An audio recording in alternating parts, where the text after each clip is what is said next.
The table was right by the kitchen door.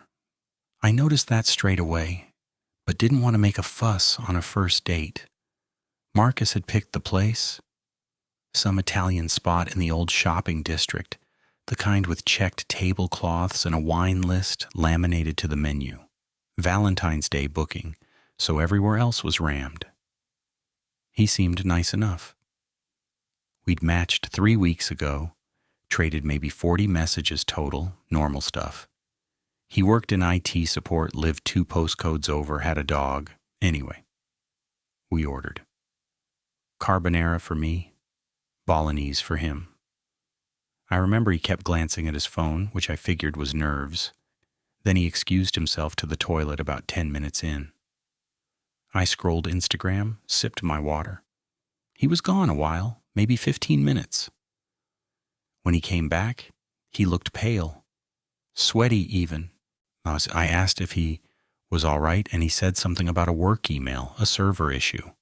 Fair enough. I let it go. Then the food came, and he barely touched it. Just pushed the pasta around, checked his phone again. At one point, he looked past me toward the front window, and his jaw went tight. I turned around, but didn't see anything unusual. A few couples at other tables. Someone waiting by the host stand. I asked again if something was wrong. He said no. But his leg was bouncing under the table hard enough I could feel it through the floor. That's when the man in the black jacket walked in. He didn't wait to be seated. Just came straight through the door, scanned the room, and locked eyes with Marcus. I saw Marcus's face change, like all the blood drained out of it. The man didn't say anything. He just stood there by the bar, hands in his pockets, staring.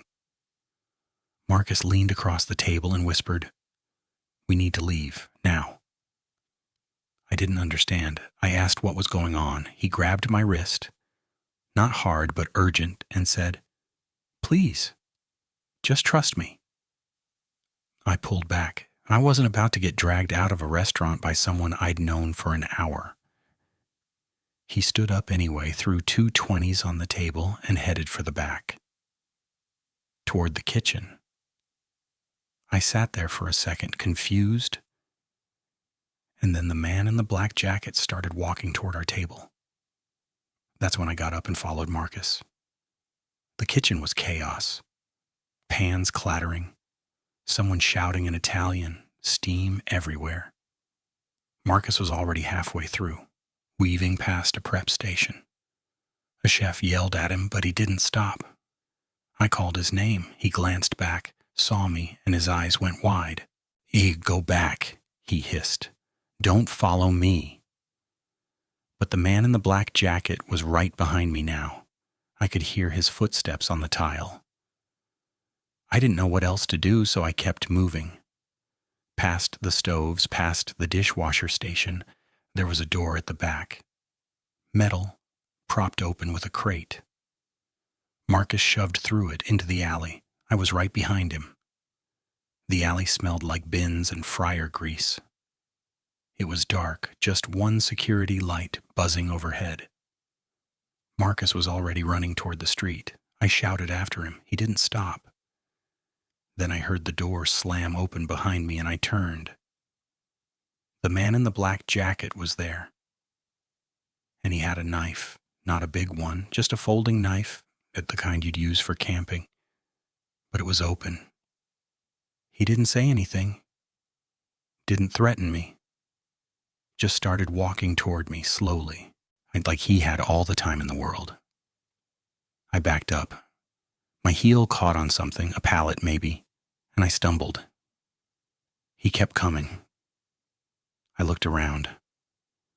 The alley was a dead end on one side, open to the street on the other, but Marcus was gone. No one else around. Just me and this man with a knife. Then I remembered the door. The kitchen door. I turned and ran back inside, slammed it shut behind me. There was no lock. I looked around, frantic. A chef was staring at me. I tried to explain, but my voice came out shaky, and I don't think he understood. The door started to open. I bolted deeper into the kitchen. There was another door, smaller, heavy. I yanked it open. Walk-in freezer. I stepped inside and pulled it shut. It was so cold I could see my breath immediately. Shelves of plastic-wrapped meat, boxes of frozen veg, a rack of desserts, a single bulb overhead. I pressed my back against the door and tried to think. My phone was in my coat pocket. I pulled it out. No signal, of course. I could hear voices outside, muffled, someone shouting. I didn't know if it was the man or the kitchen staff. I stayed there shivering for what felt like forever. Maybe it was only 5 minutes, maybe longer. My fingers started going numb. Finally, the door opened. I flinched, but it was just one of the chefs. An older guy, graying hair, white apron. He looked at me like I was insane. He said something in Italian, then switched to English. "You okay? What you doing in here?" I tried to explain. "A man, a knife." He followed me. The chef frowned, glanced back toward the kitchen. He said the police were on the way. Someone had called them. A customer saw the man with the knife and raised hell. I came out of the freezer. My legs were shaking. The kitchen was quieter now. A few staff members were standing around, whispering. One of them pointed toward the alley door. It was still open. The man was gone. The police showed up maybe 10 minutes later. I gave a statement. Described the man, black jacket, maybe 40, short dark hair. They asked about Marcus. I told them everything I knew, which wasn't much. They took my number, said they'd follow up. One officer mentioned they'd check CCTV from the restaurant and the street. I never heard from Marcus again. His profile disappeared from the app the next day. I don't know if he blocked me or deleted his account. The police called once, said they were still looking into it, but I got the sense they didn't have much to go on. I still don't know what Marcus was involved in. Maybe he owed someone money. Maybe it was something worse. I've gone over it 100 times in my head, and I can't make sense of it. All I know is I haven't been on a date since, and I definitely won't be going back to that restaurant.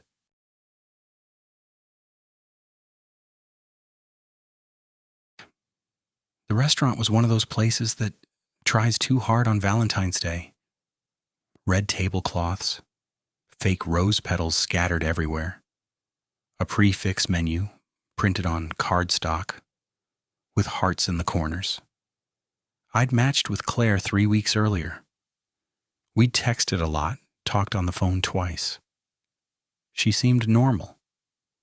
Worked in HR for a logistics company, had a cat, liked true crime podcasts. When she suggested a meeting for Valentine's dinner at this Italian place near the train station, I figured why not.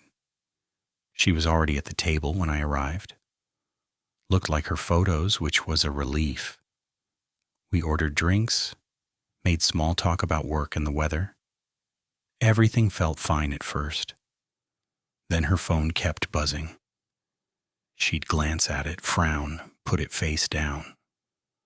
After the third time, she excused herself to the toilet. I sat there scrolling through football scores, drinking my wine. When she came back, she seemed different and quieter. She kept looking toward the front of the restaurant. "Everything okay?" I asked. "Yeah, sorry, just work stuff." We ordered food. The waiter brought bread. Claire barely touched hers. She kept checking her phone, typing quickly, then setting it down like it burned her. "You sure you're all right?" "I need to ask you something," she said. Her voice had changed. Flatter. "Have you ever been to Reading?" I blinked. "Reading? Like the town?" "Yes. Yeah. I had a mate at uni there. Why?" She didn't answer. just stared at me with this weird intensity. Our mains arrived. I tried to eat my pasta, but the whole vibe had shifted. She wasn't eating at all now, just watching me. Claire, oh, what's going on? Did you know someone named Emma Hartley? I put my fork down. No, who's that? You're sure? I've never heard that name in my life. She pulled out her phone, turned it toward me. There was a photo of a woman I'd never seen before. Brown hair, maybe mid-20s. That's not ringing any bells, I said. Should it? Claire's jaw tightened. She put the phone away. That's when I noticed the two men at the bar. They'd been there when I arrived, I think. But now they were both looking directly at our table. One of them had his phone out, angled toward us. Are those people with you? I asked. Claire didn't answer. My stomach dropped. This was some kind of setup. I didn't know what kind, but every instinct told me to leave. I think I should go, I said, standing up. Sit down, Claire said. Not loud, but firm. No, I'm leaving. This is weird. I pulled out my wallet to throw cash on the table. That's when one of the men from the bar walked over. Tall guy, maybe 40, wearing a fleece jacket. Going somewhere, he said. Who the hell are you? Friend of the family. What family? Claire stood up.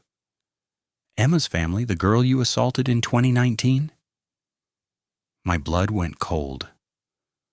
I didn't assault anyone. I don't even know who that is. The second man was on his feet now too, blocking the aisle. A few other diners were starting to notice. We have messages, Claire said, from your old Facebook account. You contacted her in February 2019. You met her at a pub in Reading. She reported it to the police, but they didn't do anything. That wasn't me, I said. My voice came out too loud. People were definitely staring now. I've never assaulted anyone. You've got the wrong person. Same name, same age, same university. There are probably loads of people with my name. Same profile photo from 2019. I felt sick. I didn't know what she was talking about. I barely used Facebook back then. I definitely never messaged anyone named Emma. The waiter appeared, looking nervous. Is everything all right here? Call the police, Claire said. My heart was hammering. No, don't. This is insane. I haven't done anything. The tall man stepped closer. You need to stay here until they arrive. You can't keep me here. I'm leaving. I tried to move past him, but he grabbed my arm. I yanked it back. Don't touch me. People were standing now. Someone had their phone out, filming. The manager appeared from the back asking what was happening. Claire was talking fast, telling him I was a rapist, that they'd found me, that the police needed to come. The manager looked at me like I was something he'd scraped off his shoe. I'm calling the police, he said. Good, I said. Call them. I want them here. This is mental. But I was panicking. I pulled out my phone with shaking hands and called my brother. He didn't pick up. I tried my flatmate, voicemail. The police arrived maybe 10 minutes later, 2 officers, a man and a woman. Claire and the tall guy started talking immediately, showing them photos on their phones, explaining about Emma, about the messages. The male officer turned to me. Can you come outside, sir? We went out to the pavement. It was freezing. My coat was still inside. What's your full name and date of birth? I told him. He radioed it in. They made me wait there for 20 minutes while they checked something. I was shivering, humiliated, terrified.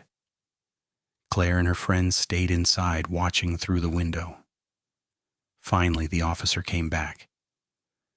There's no record of any report involving your name in Reading in 2019, he said. And the photo they showed us doesn't match the person in the original report. Different surname, different DOB. Relief flooded through me, then anger. So what happens to them?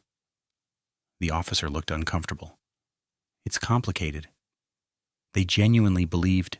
They ambushed me. They tried to get me arrested for something I didn't do.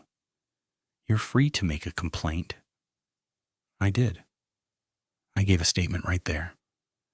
The officers went back inside to talk to Claire and the others. I didn't wait to see what happened. I just walked to the station and got the first train home. I deleted all my dating apps that night. I've checked my old Facebook account a dozen times since. There are no messages to anyone named Emma, no posts in Reading, nothing.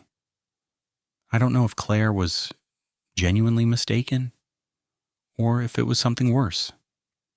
Maybe someone catfished her with my photos. Maybe she got bad information from some vigilante group online. I'll probably never know. The police called me last week.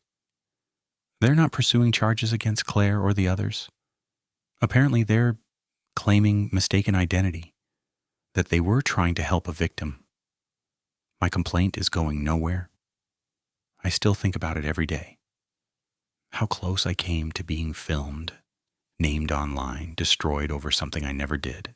And how easily it could have gone differently if the police hadn't checked properly. I'm not going on any dates for a while.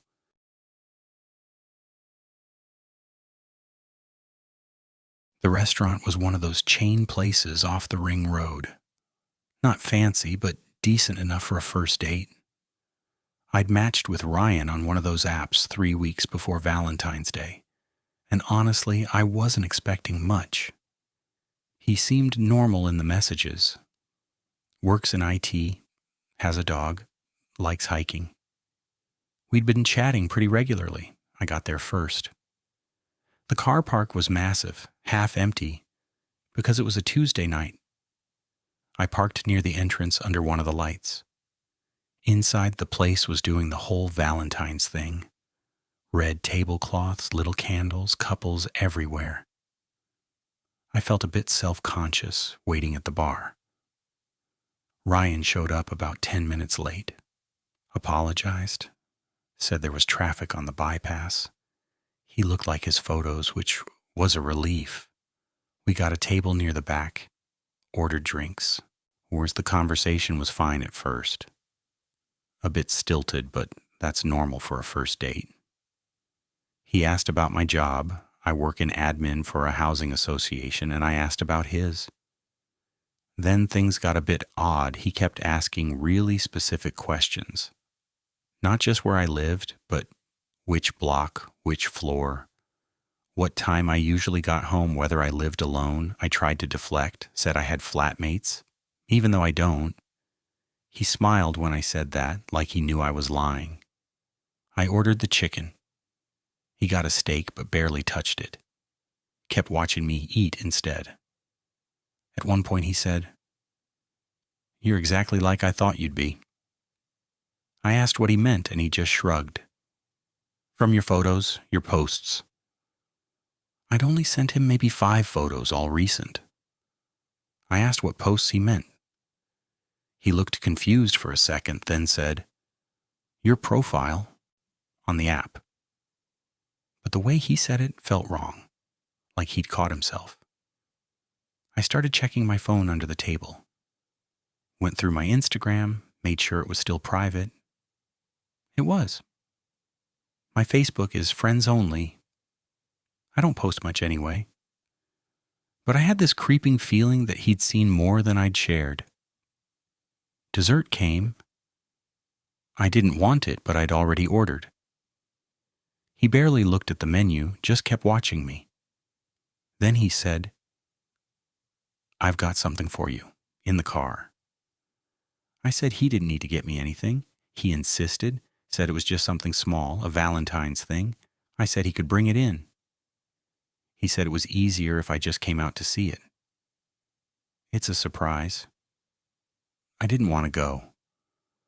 But we were in a public car park There were people around, and I didn't want to seem rude or paranoid. I said, okay. We walked out together. The air was freezing and the car park felt bigger and darker than when I'd arrived. He led me past my car toward the far corner where there were fewer lights. His car was a dark blue saloon parked away from the others. He unlocked it with the fob and walked around to the boot. I stayed a few steps back. He opened it and said, "Come closer, you can't see from there." I took one step forward. The boot was mostly empty, except for a blanket bunched up on one side, and then I saw them. Zip ties, a whole pack of them, the heavy-duty kind, and next to them a roll of duct tape. There was also a plastic petrol canister, the small kind, and a length of rope, coiled neatly. I froze. He was still smiling, reaching into the boot like he was about to pull something out from under the blanket. I said, "And I need to go." He stopped, looked at me. "What?" "I forgot something inside. I'll be right back." I turned and started walking. Not running. I didn't want to set him off. My car was closer than the restaurant entrance. I heard him call my name, but I didn't look back. I got to my car, hands shaking, dropped my keys, picked them up. I could hear his footsteps behind me. I got in, locked the doors. He was right there, knocking on the window. "Where are you going? I haven't given you your gift yet." I started the engine. He stepped in front of the car, just stood there. I reversed instead, nearly hit a bollard, then swung around him. He didn't move, just watched me go. I drove straight home, checked all the locks, closed the curtains. Then I went back through our messages. I noticed he'd never actually told me his surname. His profile had a first name only. Reverse image searched his photos. Nothing came up, which either meant they were real or he'd been careful. I blocked him on the app. Then I remembered he knew where I worked. I told him the name of the housing association. It's not hard to find our office address. The next day I told my manager I needed to work from home for a bit, said I was feeling unwell. She didn't ask questions. I also called 101, the non-emergency police line, told them what happened. They took a report, gave me a reference number, said they'd look into it. But they didn't sound hopeful. "He didn't actually do anything," the officer said. "Did he threaten you?" "No, he didn't. He just had restraints in his car and knew too much about me." I checked my Instagram again, went through my followers. We'd found an account I didn't recognize, created in January, no posts, following about 30 people, including me. The profile picture was a stock photo. I blocked it. I haven't been back to that restaurant. I don't park in big empty car parks anymore if I can help it. And I deleted all the dating apps. The police never followed up. I don't know if they even tried to find him. I still think about what was under that blanket in his boot. And I think about the way he smiled when I said I had flatmates, like he already knew I was lying. Like he'd been to my building and counted the doorbells. Maybe I overreacted. Maybe he's just into camping and the stuff in his boot was completely innocent. But I don't think so. I think if I'd leaned in closer, if I'd waited another 10 seconds, I wouldn't have made it back to my car.